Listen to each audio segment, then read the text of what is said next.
So a particle has an equation for displacement, s equals 3t cubed minus t minus 9. Find the point where the particle is stationary and find the nature of this stationary point. So, what does stationary mean? It means it's not moving, doesn't it? So that must mean the speed is 0. If the speed is 0, the velocity is 0. Okay, so how can we find velocity from displacement? Well, we differentiate. So let's do ds by dt. 3t cubed, well, that will become 9t squared. Minus t will just become minus 1, and the minus 9 will disappear. Okay, so we then set this equal to 0. So we'll have 9t squared minus 1 is equal to 0. This is, of course, a difference of two squares, so not too hard to factorise. And we'll get this. So 3t minus 1 is equal to 0. So t must be plus or minus a third. And are we given any values? Units. We're not here. Let's imagine we're working with SI units. So plus or minus a third seconds. So you might be thinking, well, this is negative. That can't happen. So yeah, we're just going to take t equals a third seconds. We don't like to work with negative time. Okay, so we found the point where the particle is stationary. That's when t is a third. How do we find the nature? Well, we differentiate again. So let's differentiate. So this is v because we've differentiated displacement. So let's differentiate v with respect to time. Well, we'll get 18t. Nothing else, just 18t.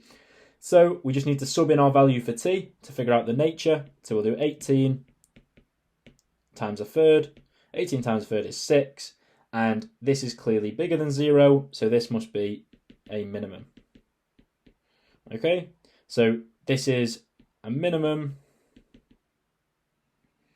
at t equals 1/3 seconds. Okay, so find the time t when the particle is not accelerating or decelerating. Find out whether this point corresponds to the minimum or maximum velocity. Notice we're given an equation for velocity, but we're talking about when it's not accelerating or decelerating. So we need to figure out an equation for acceleration. So how do we get acceleration? Well, acceleration is the derivative of velocity with respect to time. So what will that equal? Well, the 25 will just go, and then 8t will become 8, and then minus t squared will become minus 2t. Okay, so not accelerating or decelerating. So acceleration must be equal to 0. What would t have to be for this to be equal to 0? Well, t would have to be 4, wouldn't it? So t equals 4 seconds. So we found the time t when the particle is not accelerating or decelerating. That bit's done. Find out whether this point corresponds to a minimum or a maximum velocity. So how do we do that? Well, again, we're going to differentiate again. So we're going to differentiate a, which we now know is 8 minus 2t. What will we get? Well, we'll just get minus 2. And clearly you can't sub in a variable here. So this, we just test whether this is greater than or less than 0. Well, this is clearly less than 0. If it's less than 0, then it's a maximum. So we have a maximum at t equals 4 seconds. So a particle is accelerating at 6t meters per second squared. Given that the initial velocity u is 10 meters per second and the initial displacement s0 is 50 meters, find an equation for s in terms of t. Okay, so the first thing I'm going to do, a equals 6t. 6t. Let's just come straight from there. Okay, how do we get velocity from acceleration? We integrate. So the integral of a with respect to time gives you velocity. So what is the integral of a in our case? So we're integrating 6t with respect to t.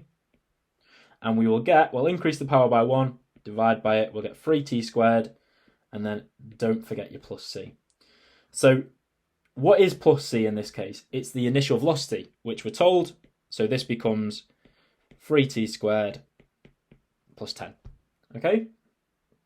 So now, what do we need to do? Well, we have velocity. Are we done? No, because it asks for s, which is displacement. So remember, the integral of v with respect to time is displacement. So we're now integrating 3t squared plus 10. And again, with respect to time. So increase the power by 1, divide by it. So we're going to end up with t cubed plus 10t. and then again plus some c. Well, what is this c? It's the displacement when t equals 0, and it says in the question initial displacement is 50 meters, so now it becomes t cubed plus 10t plus 50. So that's our equation for s in terms of t.